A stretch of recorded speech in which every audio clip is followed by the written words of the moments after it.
Salam PPG Prajabatan. Saya Fitra Pantudai, mahasiswa Program Pendidikan Profesi Guru Universitas Negeri Manado. Pada kesempatan kali ini, saya akan merefleksikan tugas pada mata kuliah Prinsip Pengajaran dan Asesmen di Sekolah Dasar pada topik 2, Koneksi Antar Materi. Mata kuliah ini diampu oleh dosen Profesor Dr. Kosmas Poluakan MSI. Pada topik 2 kali ini, koneksi antar materi, saya akan membahas materi mengenai asesmen dengan kebutuhan belajar dan perkembangan hasil belajar peserta didik. Tentunya teman-teman semua sudah pernah mendengarkan kata asesmen. Nah, seorang guru memerlukan informasi untuk mengetahui apakah kegiatan pembelajaran yang dilakukan di kelasnya sudah sesuai atau belum. Tentunya informasi ini dapat diperoleh dengan mengukur kemampuan peserta didik. Nah, alat ukur tersebut itulah yang disebut sebagai asesmen. Jadi, kita dapat mengartikan bahwa asesmen merupakan aktivitas untuk mengetahui kebutuhan belajar peserta didik. Selain itu, memantau perkembangan peserta didik, serta memperoleh alat bukti atau dasar pertimbangan tentang ketercapaian tujuan pembelajaran.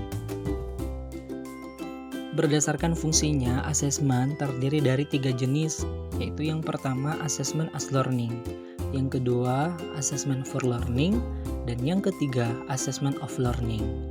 Asesmen as learning merupakan asesmen yang dilaksanakan pada awal pembelajaran. Tentunya bertujuan untuk mendiagnosis kemampuan awal dan kebutuhan belajar peserta didik, sehingga hasil asesmen ini dapat digunakan guru dalam merancang proses pembelajaran sesuai dengan kebutuhan dari peserta didik. Kemudian yang kedua, asesmen for learning, di mana asesmen ini merupakan asesmen yang dilaksanakan dalam proses pembelajaran, digunakan untuk mengukur dan mengetahui pencapaian hasil belajar dari peserta didik, sehingga juga dapat digunakan sebagai merefleksikan pembelajaran dan juga menjadi umpan balik untuk merancang perbaikan proses pembelajaran dan untuk melihat kekuatan dan kelemahan belajar dari peserta didik. Dan yang ketiga merupakan assessment of learning.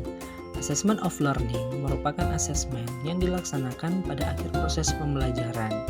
Assessment of learning ini digunakan untuk mengukur pencapaian hasil belajar melalui nilai capaian, menjadi umpan balik untuk merancang perbaikan proses pembelajaran sekaligus melihat kekuatan dan kelemahan belajar dari peserta didik. Asesmen dengan kebutuhan belajar dan perkembangan hasil belajar peserta didik. Yang pertama, mengukur kemampuan dan prestasi belajar. Asesmen merupakan alat penting yang digunakan oleh guru untuk mengukur kemampuan dan prestasi belajar peserta didik.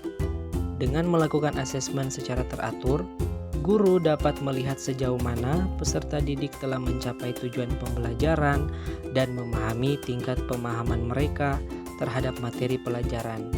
Tentunya informasi ini sangat berharga dalam merancang strategi pengajaran yang sesuai dengan kebutuhan peserta didik. Kemudian, mengidentifikasi kekuatan dan kelemahan peserta didik.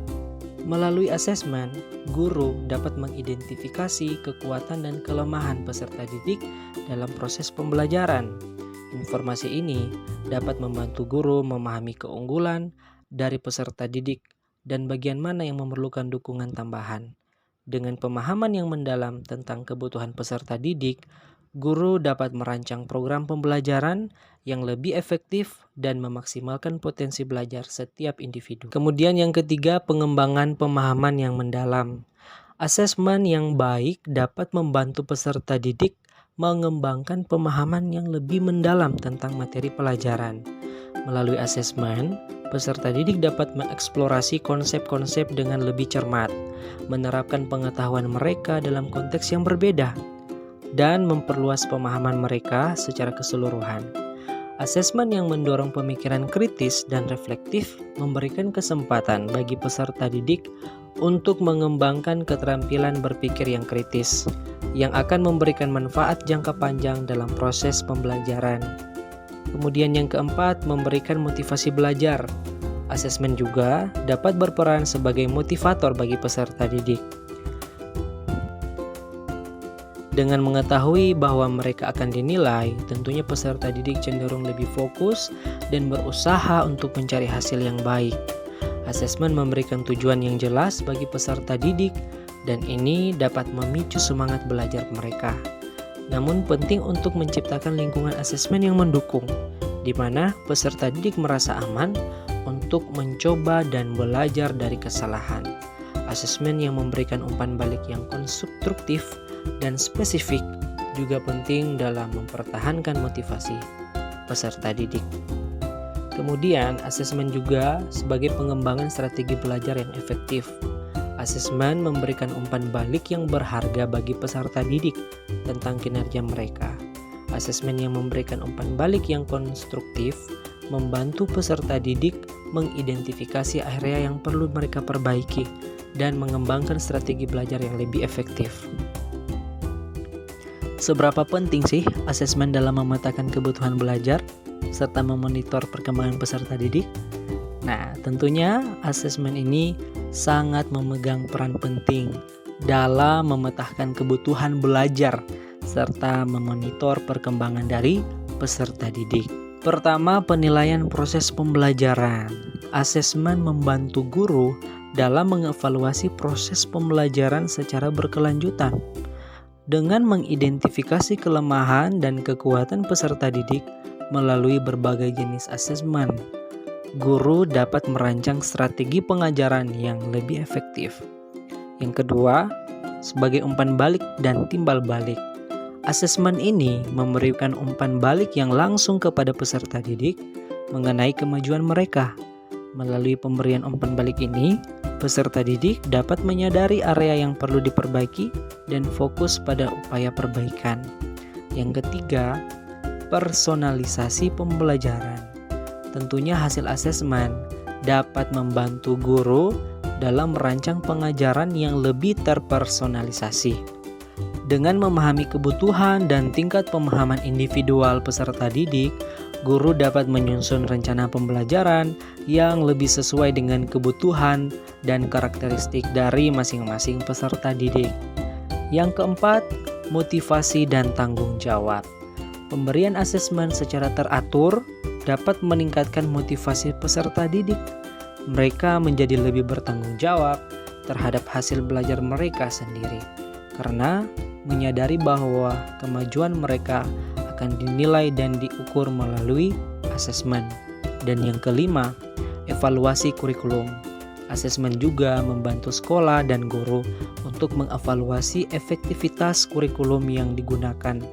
Hasil asesmen yang digunakan untuk menilai sejauh mana kurikulum dapat mencapai tujuan pembelajaran yang diinginkan. Demikianlah materi mengenai asesmen dengan kebutuhan belajar dan perkembangan hasil belajar peserta didik. Oleh karena asesmen menjadi bagian yang padu dengan proses pembelajaran, maka penentuan asesmen harus dapat mendukung pembelajaran menjadi bermakna, kontekstual, dan berpihak pada peserta didik. Sekian dan terima kasih.